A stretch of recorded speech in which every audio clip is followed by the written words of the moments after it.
नमस्कार जय जगन्नाथ आम चैनल शिक्षा स्वाध्याय को आपण स्वागत। आज आम दशम श्रेणी व्याकरण अलंकार पढ़ा। पिलामाने जदि वीडियो भल लगुए ताले वीडियो को लाइक करंतु, चैनल सब्सक्राइब करंतु और वीडियो को यथा संभव निज सांग मानक सहित मध्य शेयर करंतु। ताहेले आसंतु देखिनबा अलंकार काहाको कहा जाए। साहित्य को सरस सुंदर और रमणीय करने को जो सौंदर्यवर्धक उपादान आवश्यक हुए ताहाको अलंकार कहा जाए।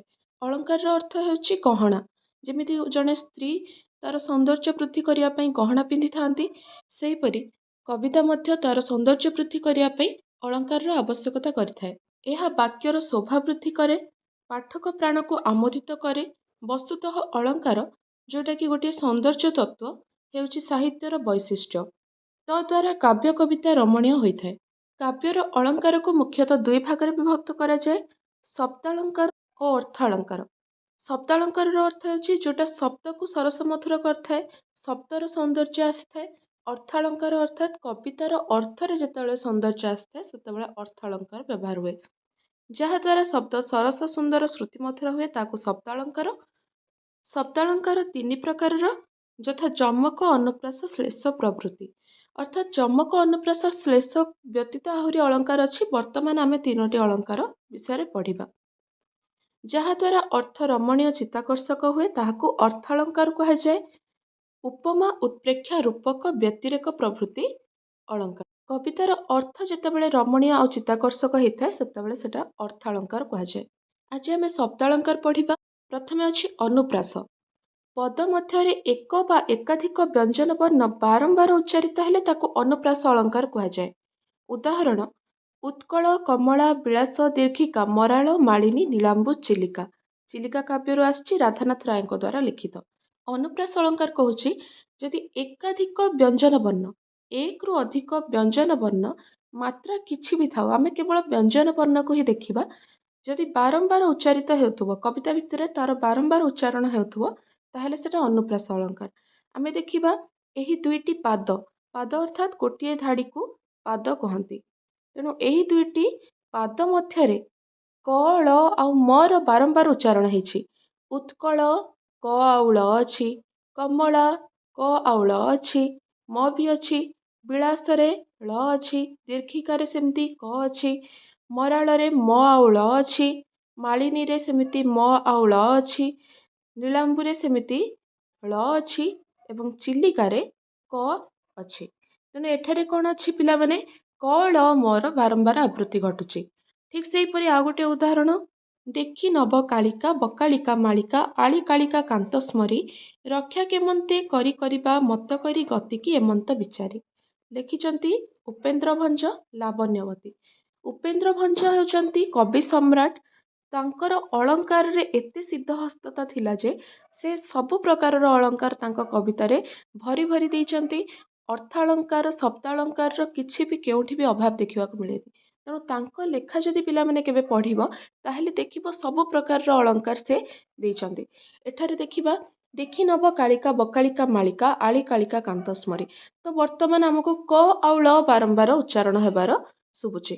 क, ल एवं र व्यंजन वर्णर बारंबार प्रयोग होइछि। सेहीपरि मोकुळे चालीचरण, करिबुमा विचरण, व्यपदेशे वितरीण अमर कांति, तालभि बानपदप राजी होई दप दप, बहिबे अमर दर्प बिहिबे शांति, पल्लवे पाटल श्यामल, रुचिर रुचि रहिब चिर निर्मल। लिखिचंती गंगाधर मेहेर, तपस्विनी काव्य। तो एठारे मध्य आमे देखुछु बारंबार एठारे प्रथम द्वितीय पादरे क, च, र एवं प व्यंजन वर्ण बहुबार आवृत्ति घटुची। तृतीय पादरे प एवं ळ एवं चतुर्थ पादरे र एवं च र मध्य एकाधिक बार आवृत्ति घटिଛି। ଏହି ଅନୁପ୍ରାସ अलंकार ମଧ୍ୟରେ ବିଭିନ୍ନ ବିଭାଗ ଅଛି। ବୃତ୍ତ୍ୟାନୁପ୍ରାସ, ଛେକାନୁପ୍ରାସ, ଆଦ୍ୟ ପ୍ରାନ୍ତ୍ୟାନୁପ୍ରାସ, ଅନ୍ତ୍ୟାନୁପ୍ରାସ ଇତ୍ୟାଦି। ତେଣୁ ଏଇଟା ଖାଲି ଜାଣି ରଖିବା ପାଇଁ ଆମକୁ ଦିଆଯାଇଛି। ଅନୁପ୍ରାସ अलंकाରରେ କ'ଣ ହୁଏ ପିଲାମାନେ, ବାରମ୍ବାର ବ୍ୟଞ୍ଜନ ବର୍ଣ୍ଣର ଆବୃତ୍ତି ହେଇଥାଏ। କିଛି ନିର୍ଦ୍ଦିଷ୍ଟ ବ୍ୟଞ୍ଜନ ବର୍ଣ୍ଣ ଯେମିତି କ, ଳ, ମ, ଚ, ପ ଏଇଭଳି ବିଭିନ୍ନ ପ୍ରକାରର ବ୍ୟଞ୍ଜନ ବର୍ଣ୍ଣର ଆବୃତ୍ତି ହେଇଥିବ। ତ ପିଲାମାନେ ତମେ ମାନେ ବି ଜାଣିଥିବ ଟଙ୍ଗ ଟ୍ୱିଷ୍ଟର ଗୋଟେ ଅଛି, ଯେମିତି ବଗ ବେକ ବଙ୍କା ତା ବାପ ବେକ ବଙ୍କା। ସେହିପରି ଆହୁରି ମଧ୍ୟ ଅଛି ହିନ୍ଦୀରେ ଖଡ଼କ ସିଂ କେ ଖଡ଼କନେ ସେ ଖଡ଼କती हैं खिड़कियाँ, खिड़कियों के खड़कने से खड़कता है खड़क सिंह। ସେହିପରି ଟଙ୍ଗ ଟ୍ୱିଷ୍ଟରରେ ମଧ୍ୟ ଅନୁପ୍ରାସ ଅଳଙ୍କାର ହିଁ ଥାଏ, ବାରମ୍ବାର ବ୍ୟଞ୍ଜନ ବର୍ଣ୍ଣର ଉଚ୍ଚାରଣ ହେଉଥାଏ। ବର୍ତ୍ତମାନ ଯମକ ଅଳଙ୍କାରରେ ଦେଖିବା, ଭିନ୍ନାର୍ଥବୋଧକ ଏକ ପ୍ରକାର ଶବ୍ଦର ବାରମ୍ବାର ଆବୃତ୍ତିକୁ ଯମକ ଅଳଙ୍କାର କୁହାଯାଏ। ତ ଭିନ୍ନ ଅର୍ଥ ସୂଚାଉଥିବା ଏକ ପ୍ରକାର ଶବ୍ଦ ବାରମ୍ବାର ଆବୃତ୍ତି ହେଉଥିବ। ବର୍ତ୍ତମାନ ଉଦାହରଣରେ ଦେଖିବା, ଦେଖରେ ନଳିନୀ, ନଳିନୀ ନଳିନୀରେ ପୂରିତ, ଭ୍ରମନ୍ତି ଭ୍ରମରେ, ଭ୍ରମରେ ଭ୍ରମରେ ଏ ଶୋଭିତ। ଲାବଣ୍ୟବତୀ ଉପେନ୍ଦ୍ର ଭଞ୍ଜଙ୍କ ଦ୍ୱାରା ଲିଖିତ। ଏଠି 3 ଥର ନଳିନୀର ଉଚ୍ଚାରଣ ହେଇଛି। ପ୍ରଥମ ନଳିନୀର ଅର୍ଥ ହେଉଛି ସମ୍ବୋଧନ ପଦ, ପଦ୍ମିନୀ ଜାତୀୟ ସୁନ୍ଦରୀ ରମଣୀ। ଦ୍ୱିତୀୟ ନଳିନୀର ଅର୍ଥ ହେଉଛି ପୁଷ୍କରଣୀ। ତୃତୀୟ ନଳିନୀର ଅର୍ଥ ହେଉଛି ପଦ୍ମ। ତ ପିଲାମାନେ ଏଠି ଦେଖ, 3 ଥର ନଳିନୀର ଉଚ୍ଚାରଣ ହେଇଛି, 3 ଥର ଯାକ ନଳିନୀର ଅର୍ଥ ଅଲଗା ଅଲଗା। ସେହିପରି ଭ୍ରମନ୍ତି ଭ୍ରମରେ ଭ୍ରମରେ ଭ୍ରମରେ ଏ ଶୋଭିତ। ଭ୍ରମନ୍ତି ମାନେ ଘୁରି ବୁଲନ୍ତି, ଭ୍ରମରେ ମାନେ ଭ୍ରମର ମାନେ, ତାପରେ ଭ୍ରମରେ ଅର୍ଥ ହେଉଛି ଭୁଲରେ ବା ବିଭ୍ରାନ୍ତିରେ, ତାପରେ ଭ୍ରମର ଅର୍ଥ ହେଉଛି ଭଉଁରୀରେ। ଏହି ପଦର ଅର୍ଥ ହେଉଛି, ଏଠାରେ କବି ସମ୍ବୋଧନ କରି କହୁଛନ୍ତି, ଦେଖରେ ନଳିନୀ, ନଳିନୀ ଅର୍ଥାତ୍ ପୁଷ୍କରଣୀ, ନଳିନୀରେ ପୂରିତ। ଦେଖରେ ନଳିନୀ, ଏହି ପୁଷ୍କରଣୀଟି ପଦ୍ମ ଫୁଲରେ ପୂରି ଉଠିଛି। ଭ୍ରମନ୍ତି ମାନେ ଘୁରି ବୁଲନ୍ତି, ଭ୍ରମର ମାନେ ଏଠାରେ ଭ୍ରମରେ ବିଭ୍ରାନ୍ତିରେ, ଭଉଁରୀରେ ଭଉଁରୀ ଆକୃତିରେ ଚକ୍ରାକୃତିରେ ଘୁରି ବୁଲୁଛନ୍ତି। ତେଣୁ ଆମକୁ ଲକ୍ଷ୍ୟ କରିବାକୁ ହେବ ଯେ ବାରମ୍ବାର ଆବୃତ୍ତି ହେଉଛି, ଆଉ ଯେତେ ଥର ଆବୃତ୍ତି ହେଉଛି ସେତେ ଥର ତାର ଅର୍ଥ ଅଲଗା ଅଲଗା ରହୁଛି। ସେଇଟା ହେଉଛି ଯମକ ଅଳଙ୍କାର। ତାର ଆଉ ଗୋଟିଏ ଉଦାହରଣ ଦେଖିବା, ବରଜୀବ ରସେ ଦେଇ ମାନସ, ବରଜୀବ ରସେ ଅମେଧ୍ୟ ଗ୍ରାସ। ଜଗତେ କେବଳ ବଳଦେବ ରଥଙ୍କ ଦ୍ୱାରା ଲିଖିତ। ତ ପ୍ରଥମ ପାଦରେ ଯେଉଁ ବରଜୀବ ଅଛି ଅର୍ଥାତ୍ ଶ୍ରେଷ୍ଠ ପଶୁ, ତାର ଅର୍ଥ ହେଉଛି ଗାଈ, ତାର ରସ ହେଲା କ୍ଷୀର। ବରଜୀବ ଶ୍ରେଷ୍ଠ ପଶୁ, ରସ ହେଉଛି କ୍ଷୀର। ତାପରେ ଦ୍ୱିତୀୟ ପାଦରେ ଅଛି ବରଜୀ ବରସେ, ଅର୍ଥାତ୍ ବରଜୀ ମାନେ ବର୍ଜନ କରି ତ୍ୟାଗ କରି, ବରସେ ଅର୍ଥାତ୍ ବର୍ଷକ ଯାଏ, ଅର୍ଥାତ୍ ବର୍ଷକ ଯାଏ ବର୍ଜନ କରି। ବର୍ତ୍ତମାନ 2ଟି ପାଦରେ ଲକ୍ଷ୍ୟ କରିବା, ବରଜୀ ବରସେ ଏବଂ ବରଜୀ ବରସେ ଶୁଣିବାକୁ ସମାନ ଶୁଭୁଛି, ବାରମ୍ବାର ଉଚ୍ଚାରିତ ହେଉଛି। ମାନେ ପ୍ରଥମ ପାଦରେ ଥରେ ଉଚ୍ଚାରିତ ହେଲା, ଦ୍ୱିତୀୟ ପାଦରେ ମଧ୍ୟ ଥରେ ଉଚ୍ଚାରିତ ହେଲା, 2 ଥର ଯାକ ତାର 2ଟା ଅଲଗା ଅଲଗା ଅର୍ଥ ଅଛି। ବରଜୀବ ରସେ ଏବଂ ହେଉଛି ବରଜୀ ବରସେ। ସେହିପରି ତୃତୀୟ ଉଦାହରଣରେ, ଅହିମକର ତାପନାଶେ ଶୋଭା ସାରସ ଚକ୍ରେ, ଅହିମକର ତାପନାଶେ ଶୋଭା ସାରସ ଚକ୍ରେ। ଲାବଣ୍ୟବତୀ ଉପେନ୍ଦ୍ର ଭଞ୍ଜଙ୍କ ଦ୍ୱାରା ଲିଖିତ। ଅକ୍ଷର ଦୃଷ୍ଟିରୁ ଦେଖିଲେ ଉଭୟ ପାଦରେ ଏକା ବର୍ଣ୍ଣମାନ ରହିଅଛି, କିନ୍ତୁ ଅର୍ଥ ଦୃଷ୍ଟିରୁ ଶବ୍ଦମାନଙ୍କର ଭିନ୍ନତା ଜଣାଯାଏ। 2 ପଂକ୍ତି ଉଚ୍ଚାରଣରେ ସମାନ।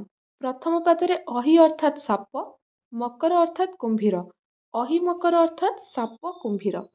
ତାପ ଅର୍ଥାତ୍ ଦୁଃଖ, ସାରସ ହେଉଛି ପଦ୍ମ, ଚକ୍ରେ ହେଉଛି ସମୂହରେ। ପ୍ରଥମ ପାଦରେ ପ୍ରତ୍ୟେକ ଶବ୍ଦର ଅର୍ଥ ଅଲଗା ଅଲଗା ଅଛି। ଠିକ୍ ସେହିପରି ଦ୍ୱିତୀୟ ପାଦରେ ଅହିମକର ଅର୍ଥାତ୍ ସୂର୍ଯ୍ୟ, ଯିଏ ହିମ କରନ୍ତି ନାହିଁ, ତାପର ଅର୍ଥ ହେଉଛି ଉଷ୍ମତା, ସାରସର ଅର୍ଥ ହେଉଛି ହଂସ, ଚକ୍ରେର ଅର୍ଥ ହେଉଛି ଚକ୍ରବାକାଦିରେ ବା ମଣ୍ଡଳୀରେ। ତେଣୁ ଏହା ହେଉଛି ଯମକ ଅଳଙ୍କାରର ଉଦାହରଣ। ଯେତେ ଥର ଶବ୍ଦ ଉଚ୍ଚାରିତ ହେଉଛି ସେତେ ଥର ତାର ଅର୍ଥ ଅଲଗା ଅଲଗା ରହୁଛି। ଏହି ଯମକ ଅଳଙ୍କାର ପ୍ରଧାନତଃ 5 ପ୍ରକାରର, ଯଥା ଆଦ୍ୟ ଯମକ, ମଧ୍ୟ ଯମକ, ପ୍ରାନ୍ତ ଯମକ, ମାଳ ଯମକ ଆଉ ସର୍ବ ଯମକ। ତାପରେ ଅଛି ଶ୍ଳେଷ।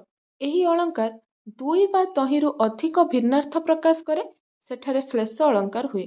ତ ପ୍ରଥମେ ଆମେ ଜାଣିବା, ଗୋଟିଏ ଶବ୍ଦ ଥିବ ଯୋଉଟା 2ରୁ ଅଧିକ ଅର୍ଥ ପ୍ରକାଶ କରୁଥିବ। ଯମକ ଅଳଙ୍କାରରେ ପ୍ରତ୍ୟେକ ଥର ଶବ୍ଦ ଭିନ୍ନ ଭିନ୍ନ ଅର୍ଥ ପ୍ରକାଶ କରିଥାଏ। ଯେମିତି ନଳିନୀ ନଳିନୀ ନଳିନୀ 3 ଥର ଉଚ୍ଚାରିତ ହେଲା, 3 ଥର ତାର ଅର୍ଥ ଅଲଗା ହେଲା। କିନ୍ତୁ ଶ୍ଳେଷରେ ଯଦି ନଳିନୀ ଅଛି, ସେଇ ନଳିନୀ ଶବ୍ଦ ଗୋଟିଏ ଅର୍ଥ ପ୍ରକାଶ କରୁଥିବ, ପୁଣି ଆଉ ଥରେ ସେ ଆଉ ଗୋଟେ ଅର୍ଥ ପ୍ରକାଶ କରୁଥିବ। ଯେମିତି ଯେଉଁ ଶବ୍ଦ ଏକାଧିକ ଅର୍ଥ ପ୍ରକାଶ କରିଥାଏ ତାକୁ ଶ୍ଳିଷ୍ଟ ପଦ କୁହାଯାଏ। ତେଣୁ ଆମେ ଦେଖିବା ଶ୍ଳିଷ୍ଟ ପଦ କ'ଣ କରେ, 2ଟା ଅର୍ଥ କିମ୍ବା 2ରୁ ଅଧିକ ଅର୍ଥ ପ୍ରକାଶ କରେ। ଶ୍ଳେଷ ଅଳଙ୍କାର 3 ପ୍ରକାରର, ଅଭଙ୍ଗ ଶ୍ଳେଷ, ସଭଙ୍ଗ ଶ୍ଳେଷ, ଭଙ୍ଗାଭଙ୍ଗ ଶ୍ଳେଷ। ଯେଉଁଠାରେ ଶବ୍ଦକୁ ନ ଭାଙ୍ଗି ଭିନ୍ନ ଭିନ୍ନ ଅର୍ଥ କରାଯାଏ, ଅର୍ଥାତ୍ ଶବ୍ଦ ଅଖଣ୍ଡିତ ରହି ଏକାଧିକ ଅର୍ଥ ପ୍ରକାଶ କଲେ ସେଠାରେ ଅଭଙ୍ଗ ଶ୍ଳେଷ। ଅଭଙ୍ଗ ମାନେ ଯୋଉଟା ଭାଙ୍ଗି ନାହିଁ, ଶବ୍ଦକୁ ନ ଭାଙ୍ଗିକି ତାର ଅର୍ଥ ପ୍ରକାଶ କରାଗଲା। ଯେଉଁଠାରେ ଶବ୍ଦକୁ ଭାଙ୍ଗି ଭିନ୍ନାର୍ଥ କରାଯାଏ, ଅର୍ଥାତ୍ ଶବ୍ଦ ଖଣ୍ଡିତ ହୋଇ ଭିନ୍ନାର୍ଥ ପ୍ରକାଶ କରେ, ସେଠାରେ ହେଉଛି ସଭଙ୍ଗ ଶ୍ଳେଷ। ଯେଉଁଠାରେ ଅଭଙ୍ଗ ସଭଙ୍ଗ ଉଭୟ ରହିଥାନ୍ତି, ସେ ସ୍ଥଳରେ ଭଙ୍ଗାଭଙ୍ଗ ଶ୍ଳେଷ ବା ସଭଙ୍ଗାଭଙ୍ଗ ଶ୍ଳେଷ ହୁଏ। अर्थात उभय रहिबार अर्थ हेउछि धरिनिय प्रथम पादरे शब्द को भांगिकी अर्थ प्रकाश करागला ताहेले ହେଲା ସଭଙ୍ଗ ଶ୍ଳେଷ। द्वितीय पादरे शब्द को न भांगिकी अर्थ प्रकाश करागला ताहेले हेउछि अभंग श्लेष। ଯେତେବେଳେ ଦୁଇଟି ପାଦରେ ଗୋଟେରେ ସଭଙ୍ଗ ଅଛି ଗୋଟେରେ ଅଭଙ୍ଗ ଅଛି ତାହେଲେ ଦୁଇଟି ପାଦ ମିଶିଗଲା ପରେ ଗୋଟେ ପଦ ସେଇ ପଦଟା ଆମେ କହିବା ଭଙ୍ଗାଭଙ୍ଗ ଶ୍ଳେଷ। ଅର୍ଥାତ୍ ସଭଙ୍ଗ ମଧ୍ୟ ଅଛି ଅଭଙ୍ଗ ମଧ୍ୟ ରହିଛି।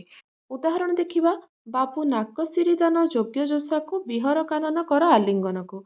ବୈଦହିଶ ବିଳାସ ଉପେନ୍ଦ୍ର ଭଞ୍ଜ ଲେଖିଛନ୍ତି। ଏଠାରେ ପ୍ରଥମ ପାଦରେ ଥିବା ନାକସିରି ଏବଂ ଦାନ ଦୁଇଟି ଶ୍ଳିଷ୍ଟ ପଦ। ଏହି ପଦ ଦୁଇଟି ଅଭଙ୍ଗ ରୂପେ ଦୁଇଟି ଭିନ୍ନ ଭିନ୍ନ ଅର୍ଥ ପ୍ରକାଶ କରୁଛି। ପ୍ରଥମ ଅର୍ଥରେ ନାକସିରି ହେଉଛି ସ୍ୱର୍ଗ ସମ୍ପଦ।